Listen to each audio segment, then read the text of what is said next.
Everybody, welcome back to HotHardware's 2.5 Geeks, the show where two of us clearly have full frontal lobotomies and one of us is only partially sane. We'll let you figure out who that is in the coming minutes. I'm Dave Altavilla, and I'm with some guys. Who are you, gentlemen? I am Marco Chiappetta, the other Italian on the team.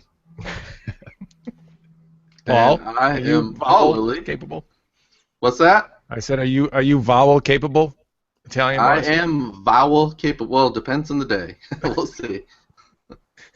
Paul Lilly, also of Hot Hardware and of many other places on the web actually as well. Freelance tech writer extraordinaire. Good to have you with us, guys. It's been a while since we got together here on the internet. And what you been doing? You've been working and being good? Yep. Doing my thing, can't complain. Lots of trips into Manhattan, as you know. Currently distracted by the really cute cat falling asleep behind Paul. I think that's the coolest thing ever for this podcast. Things are good. Paul has a cute cat. Let me see the cute cat, Paul. Can you see her? Yeah, there she is. Aww. She's an old cat, but she's a good one. Paul trying to score points with the crowd with furry cuteness. Good job, Paul. It was either that or my loud, obnoxious dog, so I went with the cat. Yeah. Dogs can be obnoxious, but they also can be pretty good friends too. But hey, let's talk tech because this isn't a veterinary show. Last I checked. Marco, you took a look at this week. Let's go through the features and headlines going on at Hot Hardware and around the web. You took a look at a gaggle of NVIDIA GeForce GTX 980 Ti cards, or 980 Ti, as the case may be, whatever you want to call them, tomato, tomato. And it looks like three of them, ASUS, MSI, and EVGA offerings. Tell us about them and what your thoughts were. So you're right. I did take a look at three GeForce GTX 980 Ti's. The three companies you mentioned were represented. I tried for weeks to get everybody I could to participate, but some companies aren't always so high on roundups when they know they're going to maybe not fare so well against competing cards. So I think some folks maybe didn't want to participate, but it is what it is. But the three cards that I did look at, and this is going to, I hate to start out with a cop-out, but all three of them are pretty freaking awesome. That's a cop-out. You got to pick one right away. If I had to pick one right away, I'd pick MSI with the gun to my head, and I'll explain why over the course of this. Ooh, no guns. We had the ASUS Strix GeForce GTX 980 Ti, the MSI GeForce GTX 980 Ti Gaming 6G, and the EVGA 980 Ti Superclocked Edition with the Plus moniker. This one had the backplate. So all three cards are completely custom versus NVIDIA's reference design. All three cards have custom coolers. As I mentioned, the retention plate on the back for additional cooling and for strength. And all of them are factory overclocked as well. So, you know, if you follow the graphics card space, you know the highest clocks are going to be the fastest. So the ASUS card had a base clock of 1216 megahertz with boost up to 1317 with 7.2 gigabit per second effective speed memory. EVGA came in at 1102 base, 1190 boost with 7 gigabit per second memory, and MSI right in the middle at 1178, 1279 megahertz boost clock with 7.1 gigabit per second memory. So through the benchmarks, over the course of all the latest software updates and switching to Windows 10 and revamping the games used in here, the 980 Ti, clearly the fastest card across the board versus whatever you want to compare it to. I tested at 1440p and 4K with a handful of games and synthetic tests. And the three cards finish exactly as you'd expect in the benchmarks. ASUS on top, followed by MSI, followed by EVGA because of their clocks. I should mention all three companies have cards with varying clock speeds, so it's just these three particular cards that finish in that order. And they're killer cards, the fastest across the board, across basically every 4K test. Awesome frame rates in terms of average frame rates. I test at really taxing settings at 4K, so we're really hammering these cards. So frame rates aren't up in the 60s at 4K, but you'll see, you know, 20s, 30s, even with some of the latest titles. And all of the cards are nice and quiet, overclockable, just really, really nice cards. And Also, as you'd expect, the lower clocked cards are more affordable. The EVGA card came in at the time there was a rebate. I think you could have got it for around $639 after rebates or $659 after rebates. MSI card $669, ASUS card $679. So you pay the extra $10 for that little slight boost in clock speeds, but really awesome cards across the board. So 600 and change for these suckers. Clearly they provide some killer frame rates and some of the most leading edge game engines you got going on, all the way up to 4K. It's impressive, you know, full high image quality, all that good stuff, ultra image quality. Do you think they're worth that kind of coinage? I mean, what about like a dual GPU solution if your system supports it, that perhaps would get you in underneath that $600 limbo bar, which isn't much to limbo under? So personally, I would always spring for the faster single card, just not to have to deal with all the software headaches and frame pacing issues associated with multi-GPU.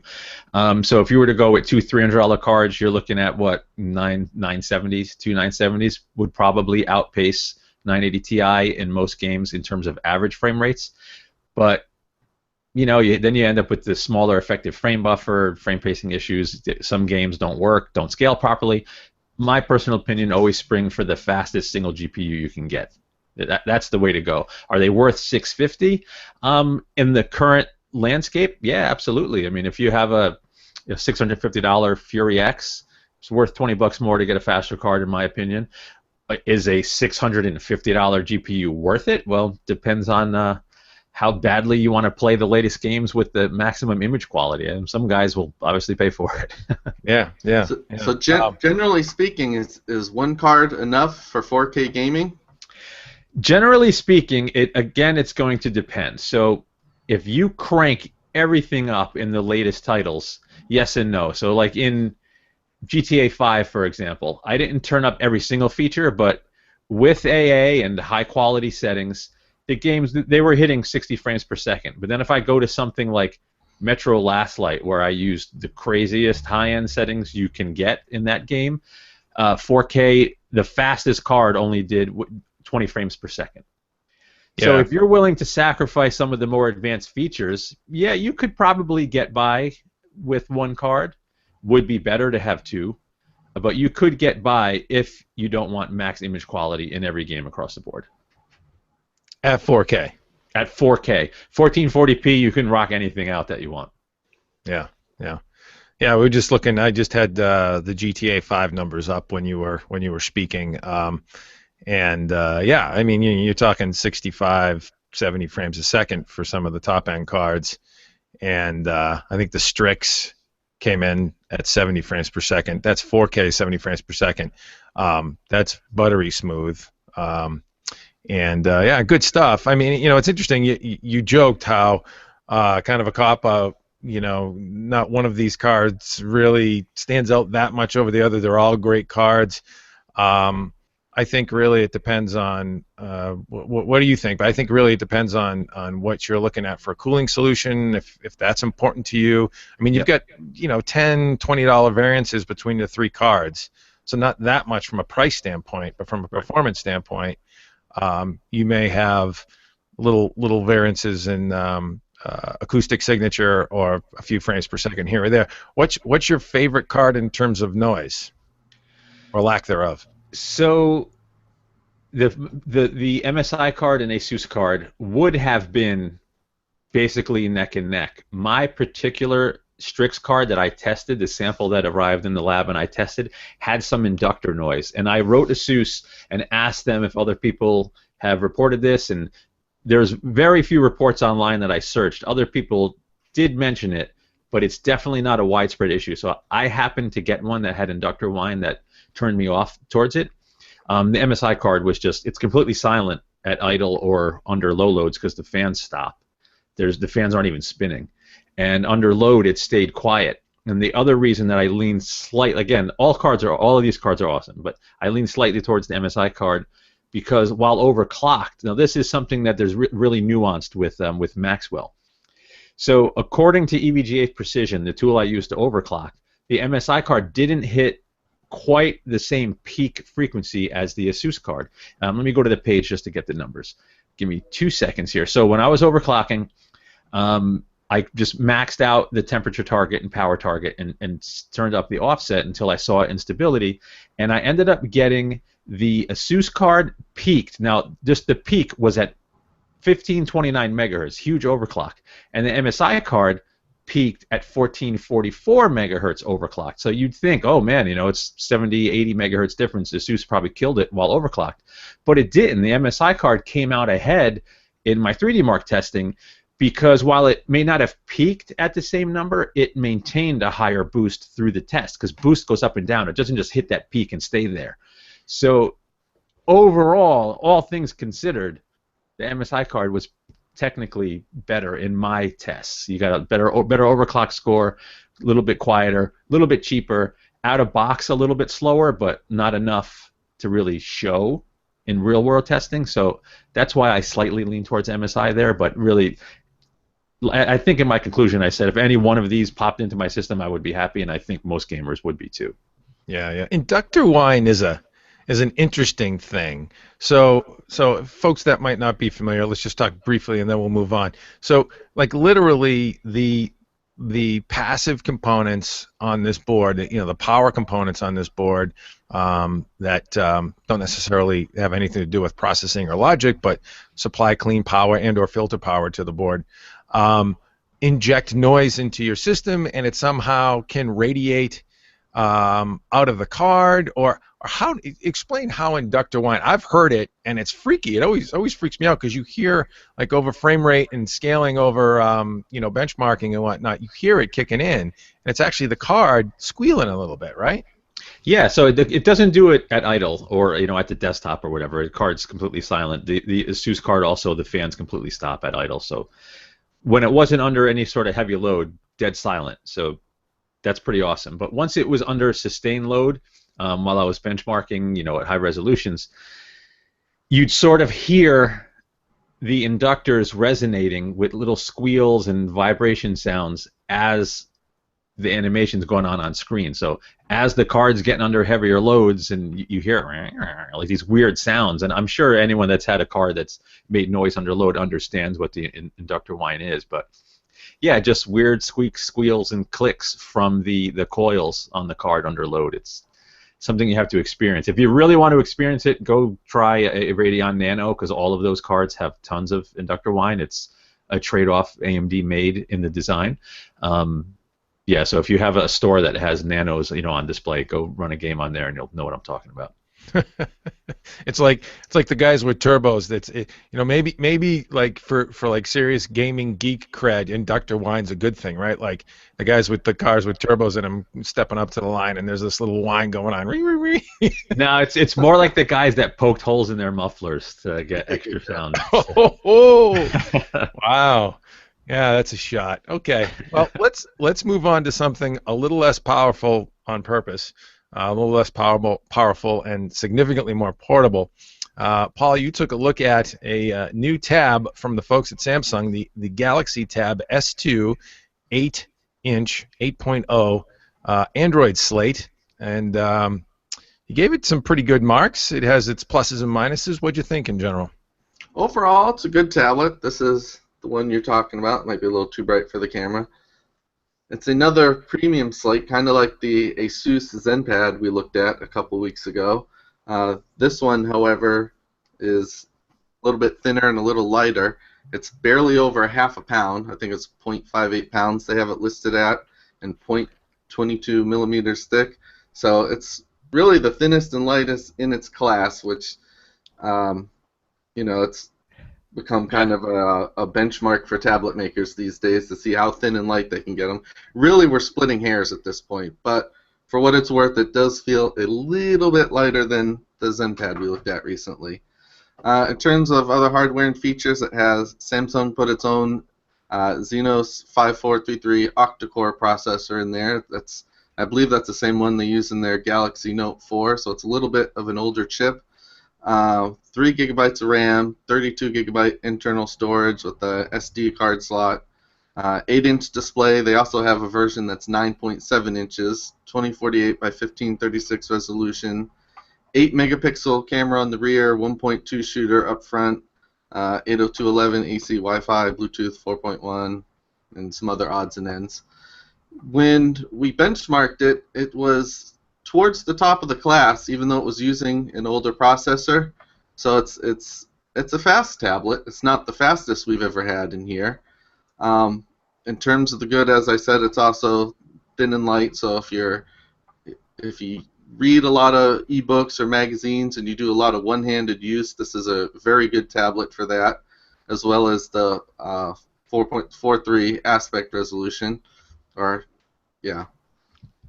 In terms of the bad, what they sacrificed was battery life. Versus the previous S2, the original, they actually have a smaller battery in this thing, and we notched, I have to look up exactly how many, 341 minutes of battery life, so just a few hours.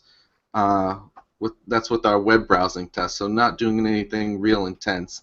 If you watch streaming videos or playing games, you're going to get even less. So that's, to me, that was a big trade-off on something like a tablet where portability is key. But otherwise, if you're okay with the battery life, if you're close to a power outlet and you're okay with that, it's a real good option. It is a little bit on the expensive side, however. They have a premium price at $499 for this version. So Interesting. Overall, a good tablet. It's fast, thin, light, but pricey, and poor battery life would sum it up. Interesting. I mean, the thing with Samsung that always grabs me about their tablets and about a lot of their mobile devices is that AMOLED technology. The display is just, it has so much punch, and typically, great saturation, great contrast, great brightness, and typically it helps them in terms of battery life. I think it seems to me from the mechanicals, and correct me if I'm wrong, they had to trim this thing down as 4,000 milliamp hour battery or something like that. They had to trim this thing down to get it so thin, and as a result, they trimmed the battery down too. You're still talking, I did the math, 341 minutes is exactly 5.68 hours of battery life. So while, and we showed the graph, it's on the bottom of the heap amongst competitive tablets, you're still getting over 5 hours. Is it a showstopper for you? Is that display, does it make up for it? You are getting several hours, but remember that's also with our web browsing test too, so we're not really stressing the tablet too much. If you're doing, like I said, if you're doing games or streaming movies, you're going to have less than that. Real world use, it'll depend on how much you use it, because also with that web browsing test, the display is on constantly, so you have to balance that out as well. But yeah, the display on this thing is awesome. It's pretty much as good as it gets on the mobile tablets. It's it can be very bright if you crank it all the way up. The colors are awesome on it, and that's definitely a high point. Yeah, and obviously under the hood there's some pretty serious horsepower as well. The Samsung Exynos 5433 octa-core. You've got 4 cores at 1.9 gigahertz and 4 more at 1.3 gigahertz, low power cores. It's sort of that big little approach with the ARM architecture, and 3 gig of RAM. So pretty snappy, or how did you feel like just general use? I know our benchmarks scored it relatively well, sort of middle of the pack, upper middle of the pack.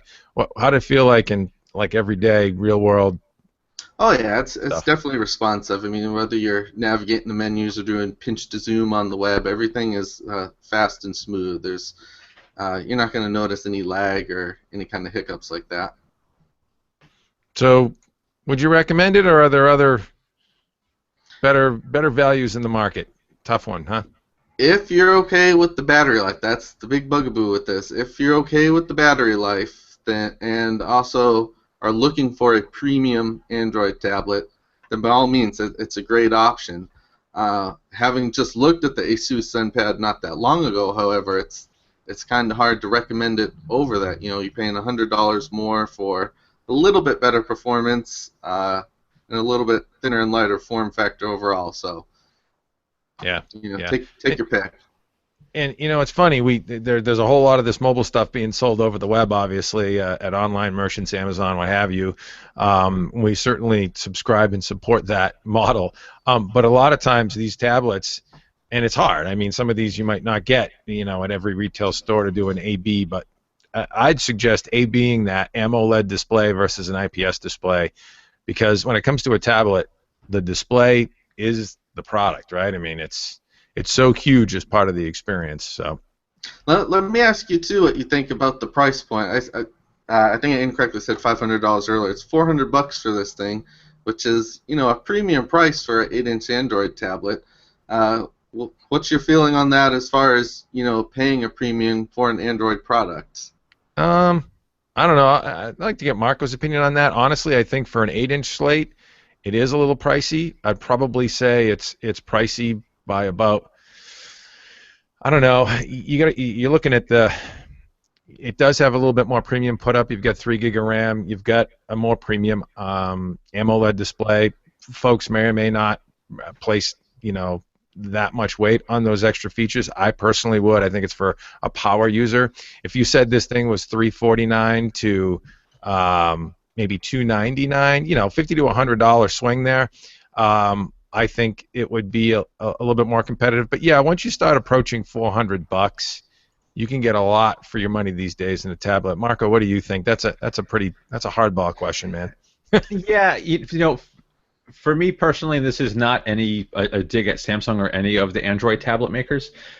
I wouldn't spring for any of the premium ones. Like, unless it's like strictly out of vanity and you want the killer build quality, fine, all right, you got some money to burn. But for something like, I'm gonna forget the model number, but you can get something like the ASUS Transformer book, the T100HA, I think's the model, with the keyboard, an IPS screen, quad-core Cherry Trail in there, for like, I think it's $399 with Windows. So it's like, yeah, you don't have all those tablet apps, but you have the whole wealth of Windows applications on there in a tablet form factor. If you're traveling and need to get some work done, you have the keyboard. It's still a beautiful piece of hardware, just maybe not the most beautiful. So if I was spending that kind of money, I'd want something with a bit more utility than just a straight-up Android tablet. But that's me. I mean, they're nice product, really nice products. But I'd go for something more the convertible route. Like, $399 for a Windows 10 convertible. It's not the fastest Windows 10 convertible, but I would rather spend my money in that direction. Yeah. You're totally Microsoft Windows brainwashed though. So that's true. I kid. We try. And be, what are you podcasting from your Linux machine right now? What's on your laptop again? You're running Ubuntu on your laptop? Yeah, I'm not doing any bash commands here. Thanks very much. Yeah, no, it's funny. We try to be brand agnostic and tech and I guess technology centric here at Hot Hardware. We try not to think about the brand behind the technology for the price. And you're right, especially when you look at some of the less expensive 8-inch slates in the market. Like I know you mentioned a Windows product, but I'll even go to an Android product, the ASUS ZenPad S8, that Paul took a look at not too long ago. Before that, runs Android 5 Lollipop, 4 gig of RAM, 64 gig version for $299, $100 less, and a 2048 by 1536 8-inch IPS display.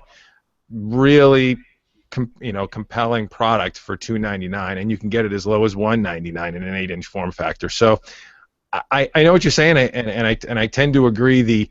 The goal. Remember back when tablets were first coming out, everybody said, we need the $199 tablet. Well, we're there now, and you can get some pretty good products in the market for that price point competitively. So yeah, tough one. I think Samsung sort of pays a little bit for that AMOLED technology, and if the display is super important to you, it may very well be worth it, because I think they got the best displays in the business. But yeah, maybe not the best price.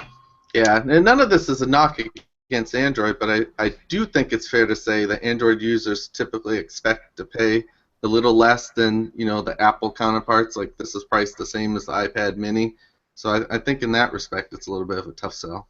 Totally agreed. Yep. No, absolutely. Android has been, obviously multiple brands supported, big ecosystem support behind that, and generally a lower price point. So, yeah, tougher bar for them to hit there as well. Let's talk about some other stuff in mobile, and I'll talk about a couple products that I took a look at pretty recently from Motorola. Believe it or not, the Moto X Pure Edition. This is their new 5.7-inch Android flagship smartphone, superphone, whatever you want to call it, and also the Moto 360 smartwatch. Let's tackle the easy one because I think the latter is perhaps a little bit more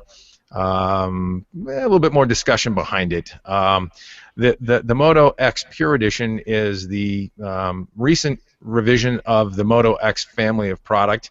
It sports a very straight up out of the box Android 5 Lollipop experience with very little customization over it. Only a few features like quick glance notifications on the home screen and some other bells and whistles with the camera. But for all intents and purposes, it is absolutely very much what the model name suggests, a pure version of Android. And 5.7-inch QHD display, 2560 by 1440 res, is sporting a Qualcomm Snapdragon 808, 3 gig of RAM, so nice healthy offering of RAM there. 21 megapixel rear-facing shooter, 5 megapixel front-facing camera, NFC, Bluetooth 4.1. I mean, the list goes on. It's got all the latest and greatest. Maybe not the fastest processor on the planet. That hexa-core Qualcomm Snapdragon 808 is sort of mid-range in terms of performance versus flagship devices out there like the Samsung Galaxy S6 line and certainly Apple's latest iPhone 6s. But a very capable processor nonetheless. Adreno 418 graphics. Perhaps, again, not the fastest graphics engine on board for a phone. What struck me about this, and I'm going to share this out for you guys. I'm going to see if I can share out real quick. What struck me about this phone was the build quality. And what really is striking me with Motorola's products lately in general is build quality. This phone is super premium build. It's a little large. As you can see, it's sort of curved in the back, and that shot's okay. Here's a shot of the rear of it on our video that we did. Let me go to the next page and pull up at Hot Hardware here a few more shots. So there's a look at the front. Here's the rear again. We got a custom rubberized blue finish on the back. You can pick from a myriad of colors. The Moto Maker site lets you customize lots of different parts of the phone, from the back cover to different color accents, in the metal you see there, and even in the front face. We picked a white and blue put up, and hey, you can even do a little branding on the back for yourself if you like to etch it with your name if you like. We have Hot Hardware on there. So nice customizations at the Moto Maker site, but the build quality on this thing is absolutely top notch. You can get bamboo wood as well. Other nice little notable here is that where a lot of manufacturers these days are foregoing expansion of the SD card slot, their SIM slot right there on the top of the phone, hopefully you guys can see that, is a dual micro SIM and SD card in one slot. So very efficient in terms of space, and just really impressed the heck out of me from a standpoint of build quality. The display is gorgeous. It's perhaps not quite to the level, again, of Samsung's Super AMOLED displays on the Galaxy S6 line. And that's just the way it is. I mean, that AMOLED technology is just, if you've seen it, super saturated, very bright. But still, this display is pretty fantastic regardless. And then the camera has some nice functionality built into it as well, where it will actually do dynamic contrast and brightness and focus on the fly with a reticle. You can sort of dial that, touch that reticle across the screen, across your scene, and focus in on the foreground or background or some area of the shot, and it will optimize lighting and focus and all the depth of field that goes with that contrast as well, to optimize the shot. So it could be the difference between getting the shot, a good shot, or not. And so impressive camera features that Motorola built in. And just in general, a solid value in devices. Perhaps not the fastest, perhaps not the thinnest, definitely a little bulky, but a well-built phone for $399 to $499 off contract and unlocked. I liked it. I think we gave it a recommended. We had Ray looking at it with me. I did the video on it. What do you guys think? What impresses me about Mote again these days is they're just building stuff that, man, the quality is just top notch. It just feels great.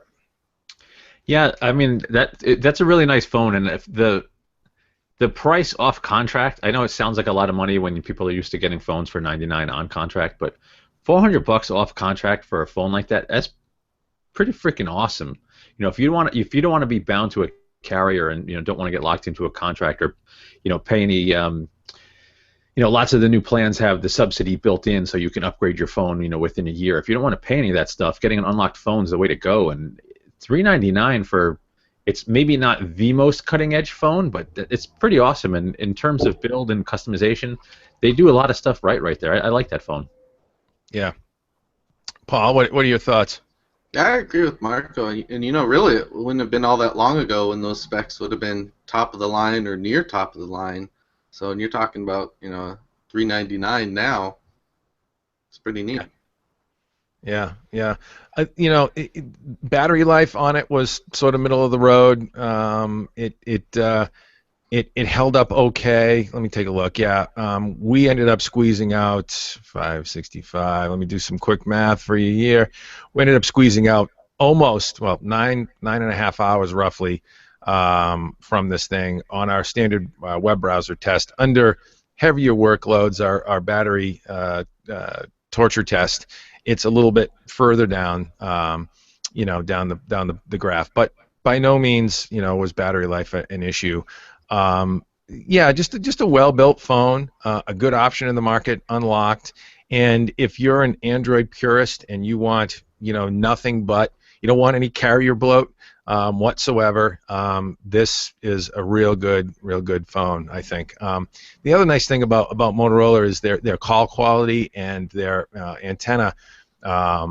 Their antenna technology is excellent. Motorola, for a long time, well before smartphones were cooling in, they pioneered the first cell phone, and these guys know how to build a radio. There's no question about that. So, all around a real good option in Android phones, and yeah, we liked it. The Moto X Pure Edition. Let's talk about something that I'm not quite sold on yet, and I'd like to roundtable it with you guys because I got to look at it. I did the video on it. The Moto 360 second gen. This is the second coming of Motorola's smartwatch, and pretty impressive. Again, build quality. Now, I'm finally seeing smartwatches that feel a lot like this guy on my wrist. It's chunky, it's solid. As a guy, I like to have a nice big bauble. I don't wear much jewelry other than a watch, and I like my watches chunky, and I like them a little flashy. A little bit of weight and substance to them. And they've sort of dialed up the build quality on the Moto 360 now. They changed some things. They've repositioned the actuator button on the right around 2 o'clock on the display, so you're not accidentally bumping into it. With a smartwatch, it's a little different than a traditional watch. And beefed up the internals. Thank God they got rid of the TI OMAP processor in the previous gen and brought out a Qualcomm Snapdragon 400. I think is the model processor under the hood. So a little bit snappier performance. You also get some different sizes now. You get a 42 millimeter face for a men's or a women's variety. They do have a women's line now as well, and a 46 millimeter size face, 1.56-inch circular display, 263 ppi in the 42 millimeter variety, 233 ppi on the 46 millimeter variety. Corning Glass 3, Gorilla Glass 3, excuse me, on the display as well. So bigger display, little bit higher res, nothing crazy, 360 by 325, 330. But so the display has a little bit more pop, a little bit more punch, a little bit more performance under the hood. 512 mega RAM, 4 gig of internal storage, and yeah, that 1.2 gigahertz Qualcomm Snapdragon 400. That's the model. It's an interesting product. I liked it for the functionality, the notifications, the scheduling reminders, the a call's coming in, and I don't have to go dig my phone out if it's wedged down in the car seat or something like that. I can swipe, and now it comes up if I have it set up on Bluetooth with my phone. Now, there's some real niceties here. I'm still, as a consumer though, as a tech journalist, I'm sold on the success and the adoption, I guess, of smartwatches in the marketplace. But as a consumer personally, I'm not up for smartwatches. What do you guys think about this, and what do you guys think about smartwatches in general as a product in the market? Marco, I know you've got strong opinions. Why don't you dive in first, and we'll see what Paul thinks. So I think it's going to depend on what your expectation from the watch is. So, you guys know I'm still on this health kick, and I'm all about trying to lose weight and get in shape right now. So I wear a Microsoft Band because of the fitness aspects. I really appreciate the notifications and being able to answer texts and see what's coming into my phone right from my wrist. Now, it's actually, you'll end up extending the battery life on your phone too with this, because I find myself not having to touch my phone if it's just a Facebook notification or something from Twitter or something I don't have to respond to. I never turn my phone screen on because I see it came in, so my screen never comes on my phone. I don't have to touch it. Same with with emails. I know whether or not I need to respond. It also allows me to preset some messages. So if I'm at the gym or I'm with the kids and I can't answer the phone, I can see the notification, tap and send a message, and again, I don't have to touch my phone. So I like all that stuff, but for me, it's the detailed health and fitness data that I like. So I'm a big fan of the Microsoft Band because of their dashboard's really complete. I find the heart rate monitor is fairly accurate, and this thing takes a pounding. I've been boxing 4 days a week, which is how I've been trying to burn my calories and get into shape. And I wear it under my gloves, and I'm hitting a 100-pound heavy bag and doing 8, 12 rounds. And I've had it since December last year, and it's still going. So it's pretty awesome in that respect. Now, in terms of having something large on my wrist, I don't like big, heavy watches. This is kind of actually too big, so I'm looking forward to the new Band that's curved and doesn't have this sort of, I don't know if it's going to show, but it's kind of flat and sticks out on the corners, and this can be uncomfortable if anything's putting pressure on there. So I don't want anything big and bulky. The rounder and sleeker, the better. So, and running apps, I don't know. I don't personally feel the need to run an app on my wrist. I just want my notifications and time and fitness data. So, but again, I think it's going to depend on what you want from your smartwatch. If you want that Dick Tracy piece of hardware on your wrist that does everything, some of these smartwatches are pretty awesome, and they're getting good. And we're a couple generations in now. There's some cool utility. They're figuring out the interfaces pretty well. It's pretty good stuff. So you would rather not have a big bobble. I'm more the traditional. I like a timepiece. I think it's a part of your ensemble. That's the other nice thing of Motorola here with the Moto Maker site. Here you can go in, and I think it works really well. And other smartwatch makers should take note of what Motorola has done here. In phones, you can design some pretty cool looking phones and get a lot of pull-through sale just based on your design. And sort of one or two variants for everybody. In watches, it's much more personal, and the fact that Motorola has enabled their Moto Maker model, that's a lot of M's, with the Moto 360 is, I think, super powerful. I think they really got something there, and I would not be surprised if others didn't take note very quickly. To be able to change the bezel, to be able to change colors of the bezel, the texture of the bezel. You can select all these different knurls, patterns in the metal, bands, you name it. Yeah, you can get different bands for the other watches and stuff like that. But this allows you to choose color palettes, certainly watch faces and other stuff that can be programmed, color palettes and textures and all kinds of different customizations that really can make the watch, more your own. That's huge, and I think Moto's got an edge on that, and I think it's why initially they did so well with the Moto 360 line. They had a little customization, and this product lends itself perfectly to customization. Paul, what do you think? Are you the kind that needs a watch as a part of your ensemble, or is it strictly, hey, function and not form No. so much? No, to me, there's two Bear risk. problems. Yeah, I don't wear a watch anymore because the smartphone has replaced that. The two problems I have with smartwatches are, the first, there's not a standout killer feature for me, that makes it a compelling buy for me, where I'm like, oh my god, I need to get a smartwatch. I need to start wearing a watch again. Maybe if they develop it where it can shoot lasers or something, I'll change my mind. But as far as the time saved from looking at my text like this versus pulling out my phone, I'm not that busy to where that matters. And the second is, I don't like the idea of, before you buy a watch, you have it for years and years. Now you might have it for 6 months to a year, and something newer and better and faster and more capable comes out, and your timepiece is, maybe not obsolete, but you might have some envy about the new stuff that's out there. So I don't want a piece of hardware on my wrist that I'm gonna maybe be compelled to upgrade frequently. So those are my two issues with it. To me, the smartphones kind of killed the watch market. Now they're trying to bring it back, and they haven't sold me on it. So. Wait, I have the killer feature Paul needs, because no one ever talks about this on the band. I Wait, have the killer second. feature he's going to want. Watch this. Check this out. Wait. I'm going to turn on my band. I am going to slide over to the UV sensor. Check this out. I touch UV. I hit this. It'll tell me how long before I get a suntan if I'm outside. You need that, man. Well, I'm Italian as well, so a tan is not really a problem. Yeah, I will say, though, no UV detected. I'm good. As far as wristwear accessories go, I am interested in the Microsoft bands, especially the new one that they just announced. Yeah.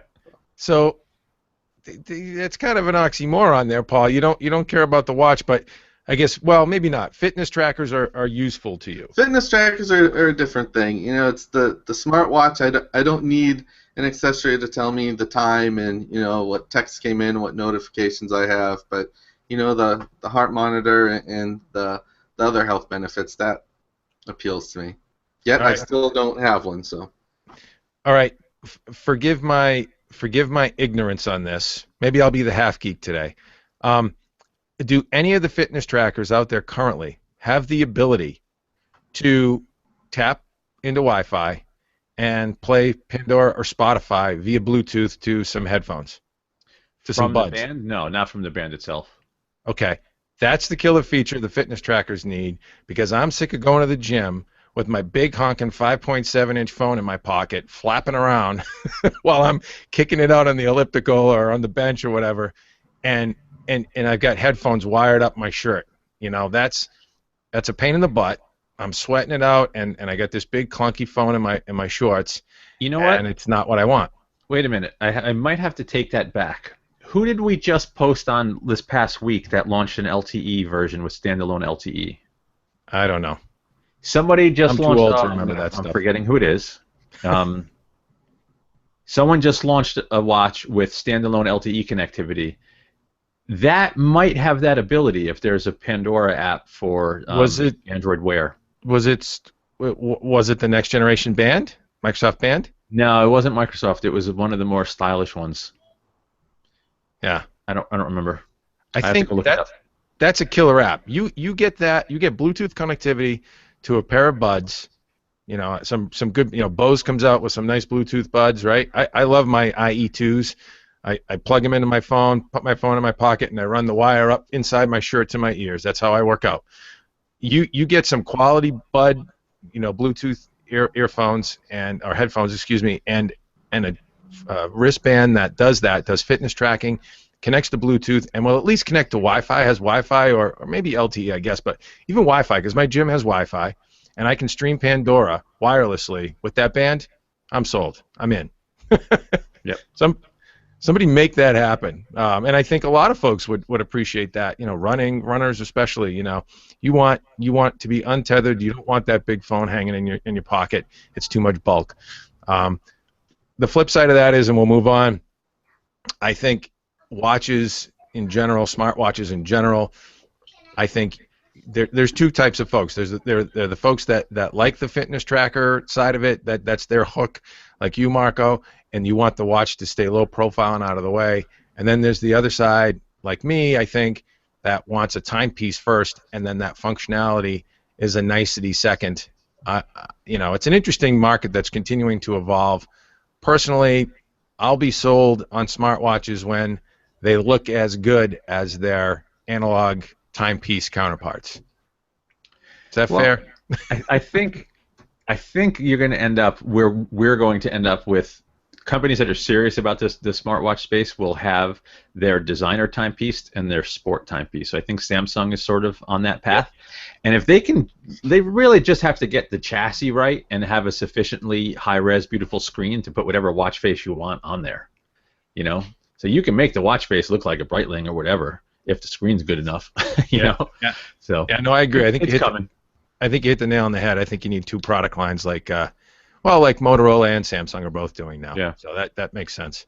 All right, let's move on quick because this show is wrapping up. We've got another 10 or 15 left on the dial. Let's talk about Microsoft's big announcements, and then we'll finish up. Marco, we covered, and we'll roundtable this. Lots of stuff out of Microsoft's Windows 10 devices event in New York this week, or last week, excuse me, and everything from the next generation Surface Pro 4 that we expected to come out to the absolute blockbuster, showstopper that nobody expected, the Microsoft Surface Book notebook. Why don't you dive right in and we'll rally behind you. So yeah, I had the pleasure of actually attending the Microsoft event. I was live as they unveiled all the products on stage in New York, and this is not just me. This is not just my opinion. The widespread opinion is sort of that Microsoft knocked it out of the park with this launch. For years it's been this sort of attitude where, oh no, Microsoft's stepping on people's toes. They launched the Surface. Their OEM partners are going to be pissed, blah, blah, blah. And on top of that, they were dealing with all the issues with Windows 8. And, there were people kind of out there saying that Microsoft's no longer relevant. Well, in my opinion, all those people are eating crow right now because not only did Microsoft release some of really no compromise hardware. You have the Surface Pro 4, Skylake, thinner, lighter, better battery life, nicer screen, better quality keyboard. There's really no compromises in any one part versus the previous gen. The Surface Book, premium throughout, the kind of features that you'd want on a cutting-edge notebook, discrete GPU option, high-res screen, touch, Skylake, fast NVMe storage, everything is in there. Not all of the issues, but Windows 10, I think you guys would also agree, worlds better than Windows 8.1. So the stars have sort of aligned here, and not only has Microsoft decided, hey, if Apple can make premium products all on their own without the help of any OEMs, you know what, screw it. We're Microsoft, we have the resources, we're going to do the same thing. We are going to make the most premium products we can to showcase our software, and if our OEM partners step up and try to compete, great. If not, we're here to satisfy the market. And then they've also, Windows Phone, and as much as I'm going to say right now, the 950 XL will be my next phone. I can't wait to get my hands on it. The Lumias are probably dead in the water from the gate because of the go-to-market strategy with those phones. They're beautiful, beautiful, powerful smartphones, but only AT&T carrying only the 950 at this point. You can basically wonder how many they're going to sell, considering nobody in AT&T stores pushes Windows Phone at all. And then the Band 2 was also announced. Seems like clear upgrades across the board, zero compromise versus the first gen also. So to me, Microsoft just really knocked it out of the park. Now, we'll see if this is all commercial success. If one of the things that Panos Panay said was, Surface went from a $0 business to a $3 billion a year business in, I think, 3 years now. So, yeah, they had the hiccups with RT and the original, but, I mean, the Surface line's really got some legs right now, and I don't know. There's some cool stuff happening. I'm pretty positive on everything Microsoft talked about. Let's talk about Surface Pro 4 real quick, because we had a very interesting conversation spark up at Hot Hardware relative to Surface Pro 4 versus the iPad Pro, and we actually did an A/B comparison, battle of the hybrid titans, Apple's iPad Pro versus the Microsoft Surface Pro 4.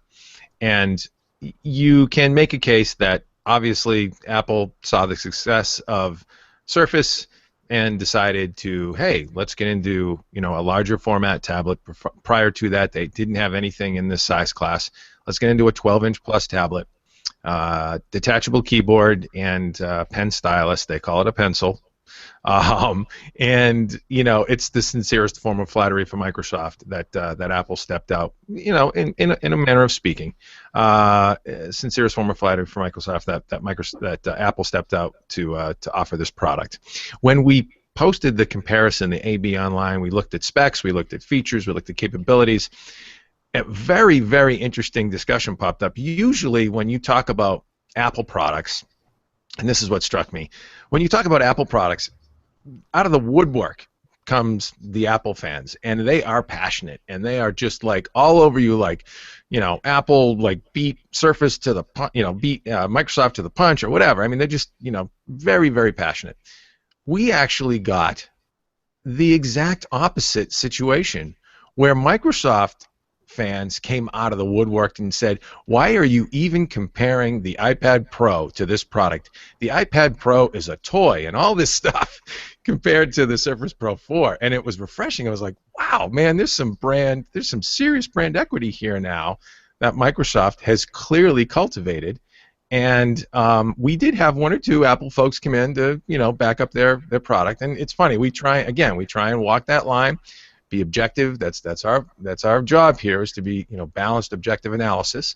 But man, the situation, the conversation totally changed color, and people just came out crazy in support of Surface, and that Apple wasn't even in the same league, and hit the road, man. You guys shouldn't even be you shouldn't have these two products on the same page.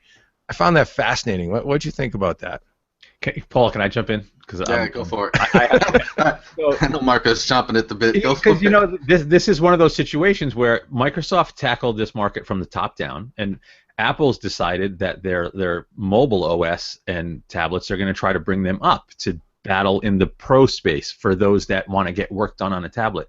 Now, there's basic price parity. Maybe it's $50, $100 swing either way, depending on which model or accessories you get for it. So, considering they're both roughly the same price with a bunch of accessories, it's fair to compare them, in my opinion. So people that are saying it wasn't fair, it's fair. If Apple's going to charge you, $700 for a tablet, you can compare it to Microsoft's $700 tablet. Period. If they're going to offer a keyboard option, you can compare it to the keyboard option from Microsoft. Period. It's just, that's what it is. If they're on the shelf, same price, you can make the comparison, in my opinion. It's not Microsoft's fault Apple decided iOS was powerful enough to battle full-blown Windows on a tablet. Now, and if you're going to get a mobile convertible device for work, which is really kind of where the pro products are targeted, people that want to get work done with this tiny form factor, why on earth would you consider an iPad Pro when you can get full Office and all of your Windows and desktop apps on it? It just doesn't make sense to me. So in that space, there's nothing that would convince me the iPad Pro is a better buy than the Surface, unless there was some specific use case where you needed a certain iOS app. Microsoft just, it kind of vindicates Microsoft's vision for the future with these convertible, lightweight devices designed to satisfy a much wider, scope of users. It's not just consumption. You can get work done if you want to. What do you think, Paul? Yeah, I think Apple themselves are even inadvertently comparing it. I mean, they called it the iPad Pro. It's for professionals, and I'm reading off their webpage. It's an iPad that lets you be more creative and more productive, speaking about the iPad Pro. So if you're I think it's fair to compare the productivity of, the iPad Pro with the Surface Pro. And, Apple is stubborn as hell. They're going to keep two different OS ecosystems over there. You have iOS and OS X. And, Microsoft, quite frankly, I think they found a better way with Windows 10. They had the right idea with Windows 8, and now they're starting to execute with Windows 10. So I don't think it's unfair to compare the two if you're looking for a productivity tool, which is what Apple is pitching the iPad Pro as. Interesting. Yeah, and that's what struck me as the secondary point of that conversation that sparked up like a house of fire at Hot Hardware. The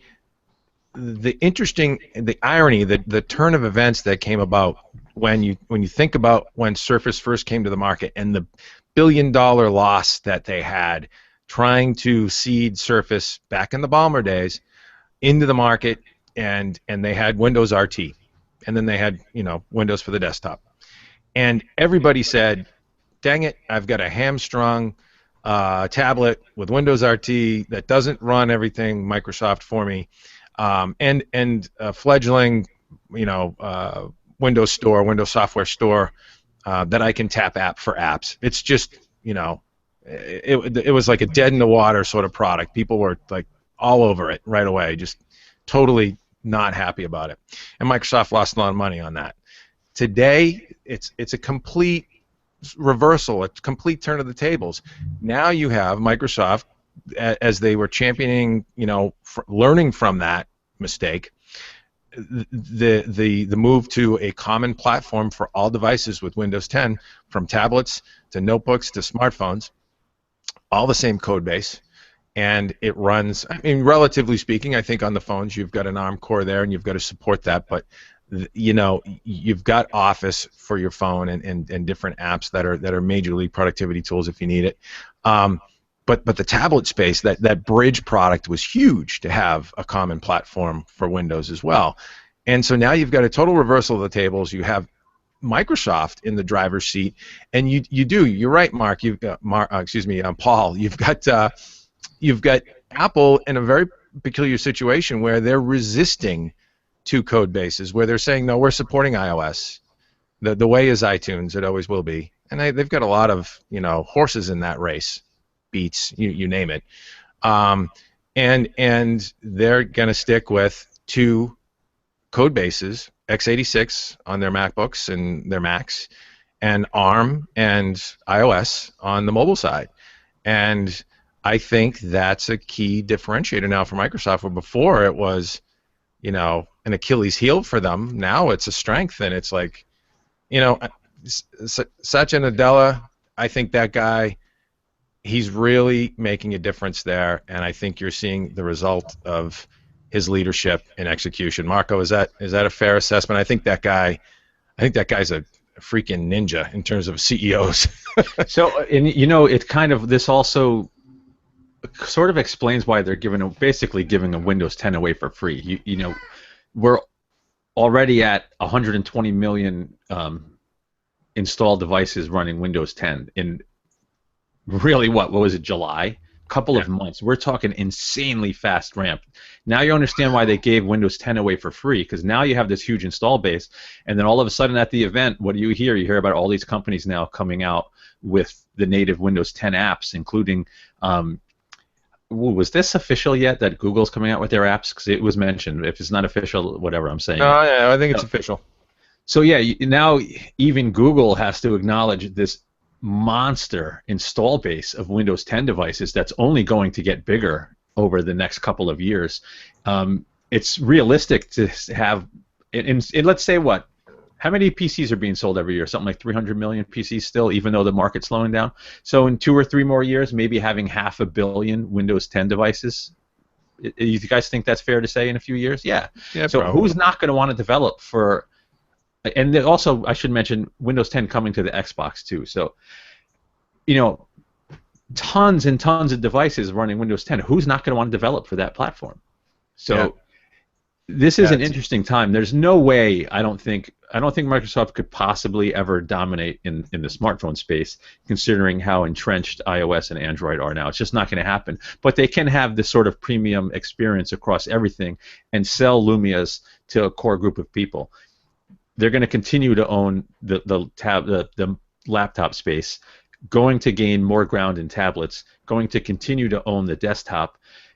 They're one of the main competitors in the living room. So Microsoft is all of a sudden, in a couple of years, gone from irrelevance, people that were saying it, to, wow, they could dominate again. And it's kind of stupid to say that this launch sort of embodies all of that, but it sort of did. It sort of says, hey, we can make killer devices, we can make killer software, we can bring people in to make software for our stuff, and we can innovate. If you ask me, Microsoft's announcement showed a lot more innovative stuff than Apple did, right? So I don't know, man. I think it's gonna be an interesting couple of years to see how this all shakes out, and it's not going to be one this Christmas. We have a few more years to see how this all shakes out. Yeah, yeah. It's a very interesting time for sure in the market. I think you're going to see some seismic shifts there. I think Satya Nadella, the new CEO for Microsoft, has that company firing on all cylinders now. And yeah, the Surface Book is a perfect example. I personally, viewed that release as, there's a lot of folks that said, geez, I wonder what Microsoft's OEM partners are going to think about this thing. They're competing with them, yada yada. Well, guess what? There's lead, follow, or get out of the way, right? Yeah, And if you're going to make crappy stuff with our software, Microsoft's saying, well, we're just going to make the nice hardware, period. I mean, Right. I'm not saying all OEMs making crappy stuff, but that's been the case with this race to the bottom. They get the cheapest mobile devices out there. You end up either with crappy screens, crappy touchpads, crappy build materials. Microsoft wanted premium all around, so they just did it themselves. It is what it is. Yeah, and it sets the bar for the OEMs, and they'll compete, and they will come forward with more competitive products, higher quality products, higher end products as a result of these Microsoft products. When you look at products like Dell's XPS 13, for example, from this year, that premium small form factor notebook, 13-inch ultralight, beautiful machine. You're going to see more of that as a result of Microsoft raising the bar here.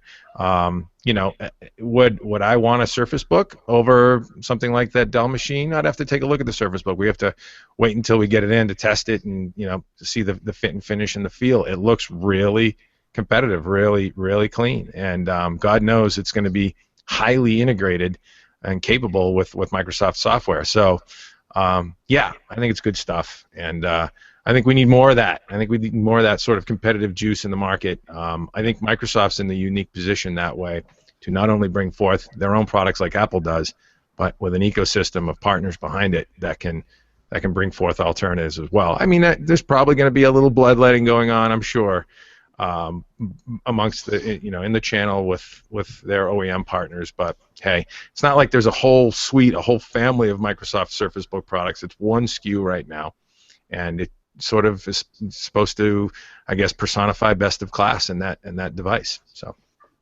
interesting stuff. So can I make one more quick point? What's that? Can I make one more quick point? Yeah, Just quickly. So a few months back, you probably heard me railing on Windows 10 for phones or Windows 10 mobile. I had installed it on my daily driver, my Lumia 1520, and I had to go back to 8.1. The betas were they weren't ready for prime time. I have since been messing around on my spare 1520. This is the latest build of Windows 10 mobile or Windows 10 for phones, depending on which name you want to call it by. We're a couple of months away from release. I'm shocked at how much they fixed. Like, I didn't think they would pull it off based on my experience with the early betas. Microsoft's going to pull it off. Now, I don't think they're going to sell a ton of Lumias. I'm not saying Microsoft all of a sudden is going to sell a ton of phones, but they fixed so much stuff versus a couple of months ago that I'm now confident in a couple of months when it hits, people are going to actually like it when they pick it up. So, yeah, I've switched back to Windows 10 as my daily driver and am surprised at the progress that they have made. So, good stuff.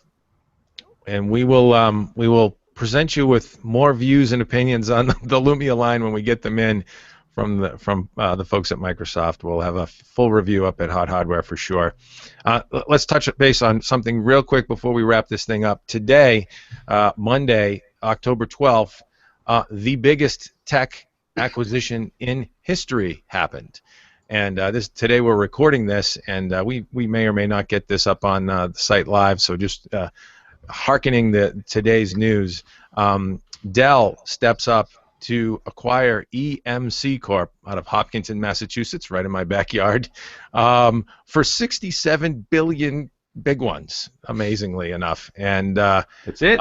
I am just absolutely blown away by that announcement. I think it makes a lot of sense in the enterprise. I think Dell has really, Michael Dell has, you talk about great leaders, Michael Dell is one of those types. He is a fantastic leader that has turned that company around, taken it private, and brought it back to execution for products in the market that matter products like the XPS 13, the Alienware division that does very well in the gaming side of products, really just turned that company around to where it's just reinvigorated again.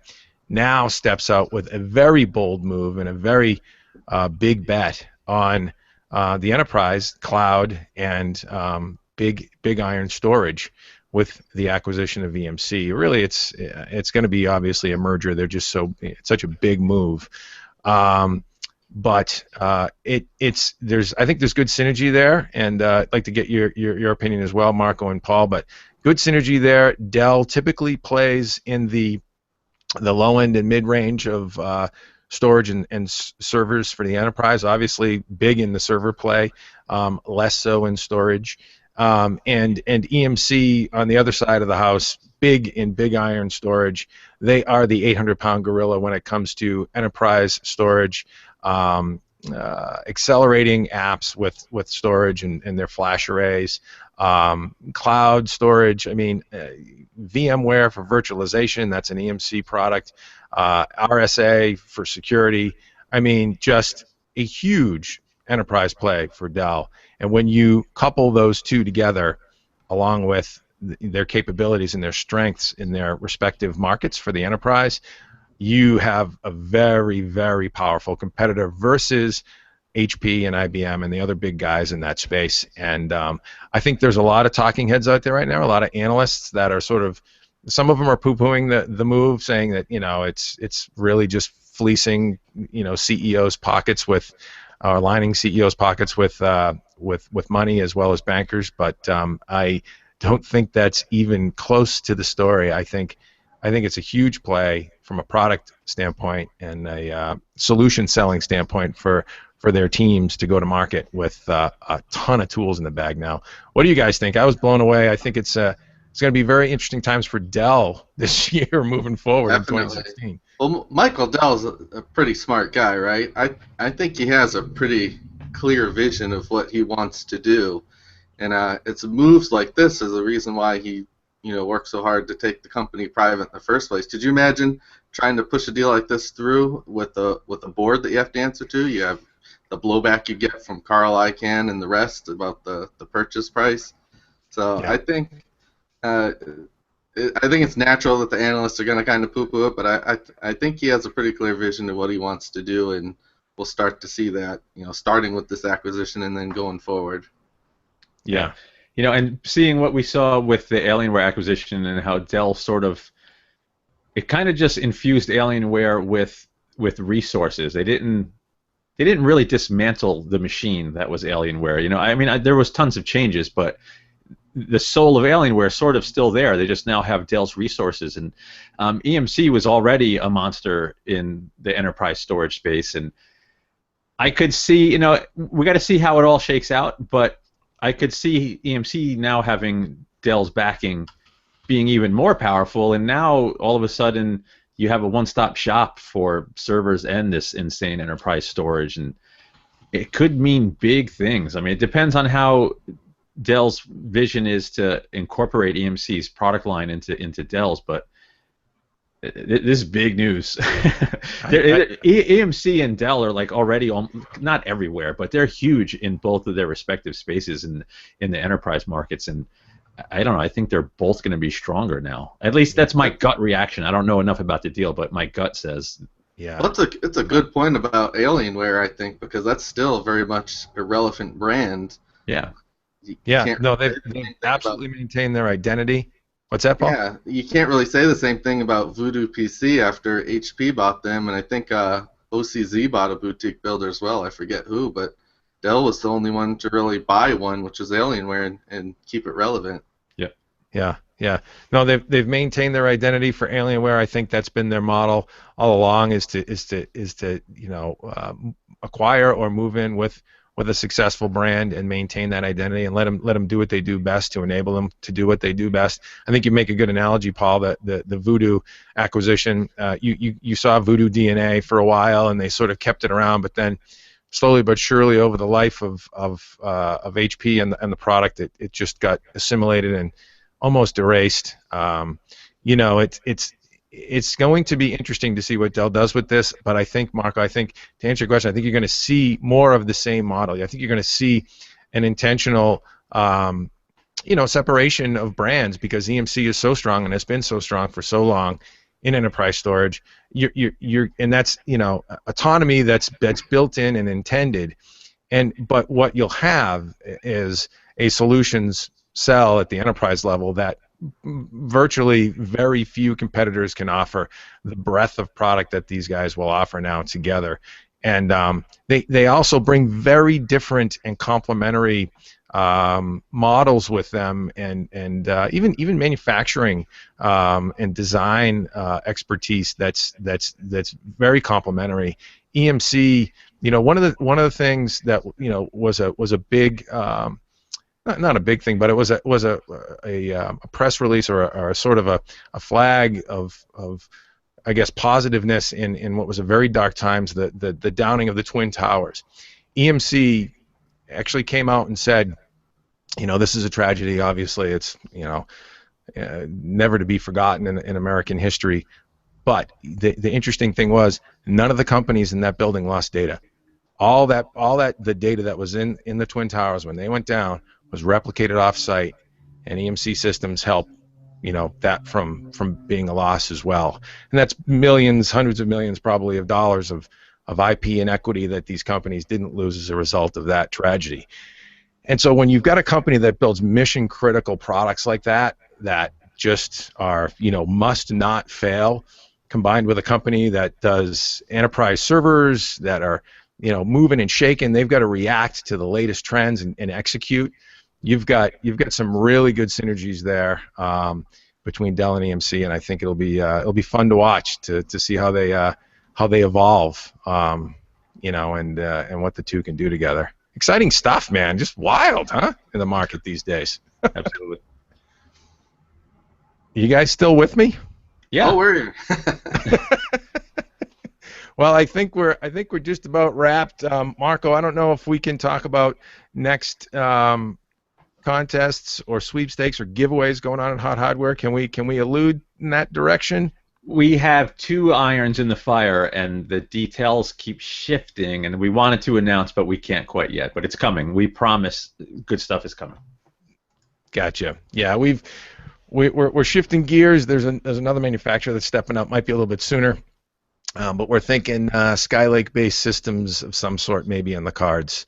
So stick around with us.